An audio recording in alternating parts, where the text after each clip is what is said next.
할렐루야. 사랑하는 대강의 가족 여러분, 오늘 하루도 하나님의 말씀과 동행하는 삶이 되길 소망합니다. 오늘 함께 나눌 하나님의 말씀은 다니엘 9장 1절에서 6절 말씀입니다. 메대 족속 아하수에로 아들 다리오가 갈대아 나라 왕으로 세움을 받던 첫 해, 곧 그 통치 원년에 나 다니엘이 책을 통해 여호와께서 말씀으로 선지자 에레미야에게 알려주신 그 연수를 깨달았나니 곧 예루살렘의 황폐함이 70년 만에 그치리라 하신 것이니라.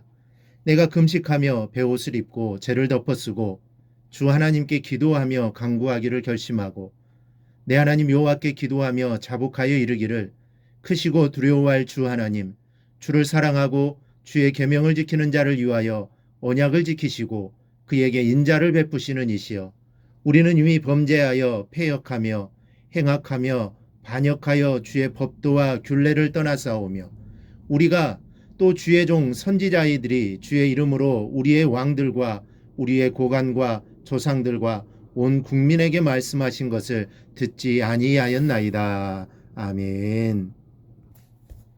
오늘 우리는 이 다니엘 선지자를 보면서 참으로 귀한 지도자라는 사실을 다시 한번 깨닫게 됩니다. 특히 그의 겸손한 모습을 보면서 위대한 영적 지도자요, 위대한 선지자라는 것을 고백하지 않을 수 없습니다.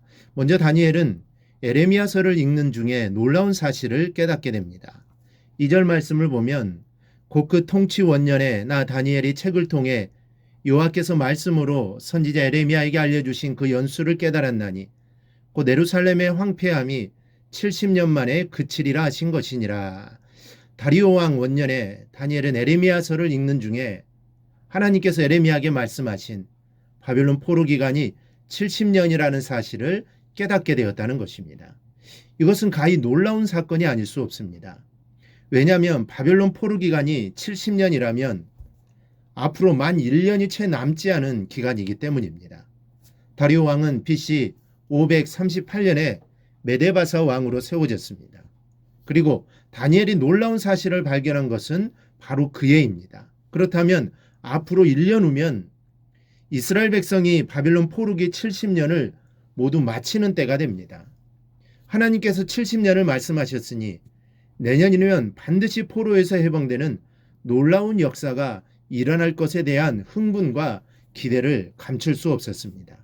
여러분, 다니엘이 누구입니까? 대선지자 아닙니까? 하나님의 놀라운 묵시와 이상을 받은 선지자였습니다. 그럼에도 불구하고 다니엘은 에레미야 선지자가 기록한 책을 보고서 포로기 연대를 깨닫고 큰 감격에 젖고 있습니다. 여기서 우리는 두 가지 사실을 깨닫게 됩니다. 하나는 성경을 늘 묵상하는 생활을 해야 되겠다는 것입니다. 그 하나님의 뜻을 알기 위해 행한 일이 무엇입니까? 바로 그 시점에 그는 하나님의 말씀을 펼쳐 들었고 선지자 에레미야가 서책에 기록한 것을 읽었습니다. 이러한 그의 행동 이면에 담긴 의미는 너무나도 명백합니다. 그는 하나님의 뜻을 바로 깨달아 아는 길이 바로 기록된 말씀, 그것을 펼쳐 읽고 깨닫는 데 있음을 알았던 것입니다. 그리고 이를 통해 그가 고민했던 그 물음에 대한 확고하고도 소망스러운 해답을 얻게 되었습니다. 그리고 그는 손색이 없는 선지자였음에도 불구하고 다른 선지자의 예언을 하나님의 말씀으로 그대로 받아들였습니다. 이를 통해 알 수 있는 것이 무엇입니까? 그것은 바로 하나님의 뜻을 깨달아 알며 바른 삶을 살기 위한 가장 확실한 것은 기록된 말씀을 펴서 읽고 그 말씀에서 가르치는 바를 깨닫는 데 있다는 것입니다. 여러분, 하나님께서 우리에게 성경을 주신 것은 그것을 통해 당신의 확실한 뜻을 알리시기 위함입니다. 이를 기록된 글의 형태로 주신 것은 사람이 입에서 입으로 전달하는 구전과 같은 것은 너무나도 쉽게 변개되기 때문입니다. 성경은 이처럼 확실하며 유일무이한 계시의 방편으로 하나님께서 확정하신 것입니다. 그러므로 진정 하나님의 뜻을 알기를 원한다면 기록된 말씀을 펼쳐보고 그 말씀을 가까이 하십시오. 그러면 그 말씀을 통해 하나님의 뜻을 알게 될 것이고 알게 된 대로 살아가면 되는 것입니다. 또 하나는 다니엘의 겸손입니다. 자신이 받은 계시만 고집하지 않고 다른 선자를 통하여 주신 말씀을 깊이 상고하는 겸손이 그에게 있었던 것입니다. 우리도 다니엘처럼 항상 성경을 묵상하는 성도가 되어야겠습니다. 그리고 다니엘처럼 겸손하게 말씀을 아멘으로 받는 믿음을 가져야겠습니다. 둘째로 백성을 위하여 뜨겁고 간절한 기도를 드리고 있습니다. 다니엘은 앞으로 1년이면 하나님이 약속하신 해방이 이루어질 것을 발견하고 크게 기뻐했습니다. 그러나 그는 그 기쁨을 뒤로하고 큰 슬픔에 젖어 기도해야겠다고 결심합니다. 3절을 보면 내가 금식하며 베옷을 입고 죄를 덮어쓰고 주 하나님께 기도하며 간구하기를 결심하고, 여러분, 베옷을 입고 죄를 덮어쓰고 금식하며 기도하는 것은 큰 불행이나 재앙이나 견딜 수 없는 슬픔을 당했을 때 드리는 기도입니다.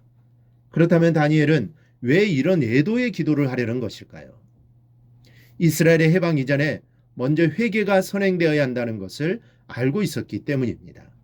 이스라엘 백성들은 나라가 망하고 바벨론의 포로가 되었으면서도 죄를 깨닫지 못했습니다. 또한 70년간의 포로 생활을 하면서도 철저하고 진정한 회개로 거듭나지 못한 상태였습니다. 그래서 그는 이스라엘을 위하여 간절한 회개의 기도를 드리려는 것입니다. 4절 이하를 보면 다니엘이 애절한 마음으로 줄줄이 회개하는 모습이 나옵니다. 범죄하였습니다. 패역하였습니다. 말씀을 듣지 아니하였습니다. 율법을 행치 아니하였습니다. 목소리를 청종치 않았습니다. 여호와의 은총을 간구치 아니하였습니다. 악을 행하였습니다. 이런 말을 수없이 반복하며 회개의 기도를 올리고 있는 것을 볼 수 있습니다. 우리도 다니엘 이런 믿음을 우리도 본받아야 합니다. 내 자신을 위해서만 기도하는 것이 아니라 나라와 민족을 위해서, 교회를 위해서, 교우들을 위해서 간절한 사랑의 마음으로 기도할 수 있는 마음이 우리 모두에게 충만해지기를 간절히 기도합니다. 그리하여 다니엘처럼 늘 말씀을 묵상하고 그 말씀을 통해 깨달아지는 것을 실천하며 기도하며 살아가는 성도들이 되기를 주님의 이름으로 축원합니다. 오늘 묵상한 말씀을 굳게 잡고 삶으로 실천하며 살아내는 대강의 모든 성도들이 되기를 축복합니다.